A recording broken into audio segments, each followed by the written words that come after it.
Nous sommes à Pantin ce week-end où se déroule le congrès des écologistes. Les militants sont réunis pour plusieurs choses, mais notamment pour préparer les futures échéances électorales, les municipales qui auront lieu l'année prochaine, mais surtout la présidentielle de 2027.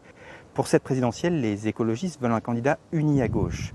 Mais la chose n'est pas si simple. Nous sommes donc allés demander aux militants écologistes quel type de candidat ils verraient pour cette élection.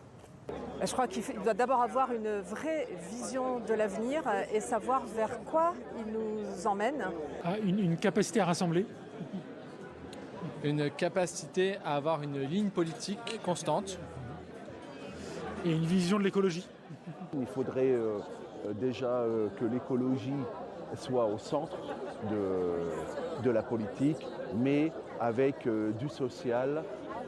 Deuxième point, et puis de l'ouverture envers toutes les forces de gauche. Et une écologie de gauche, puisque l'écologie ne peut être qu'à gauche. Donc le rassemblement est à gauche.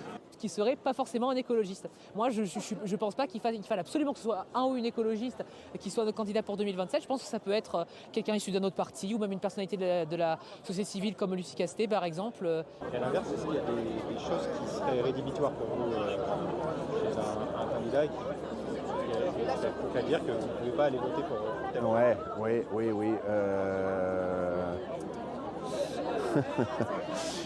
Mélenchon. Voilà. Mélenchon, ou alors sauf s'il change complètement son discours, qui met de l'eau dans son vin, mais balancer des pavés dans la mare régulièrement pour faire le buzz, non. Ce genre de candidat, non. Alors, ce qui pourrait être bloquant, c'est de ne pas comprendre ce qui est en jeu, ce qui est en train de s'organiser, de ne pas avoir une vision qui va au-delà de l'immédiat, des problèmes à régler tout de suite. C'est vraiment un red flag pour nous si on n'est pas capable de savoir rassembler autour de soi. Une position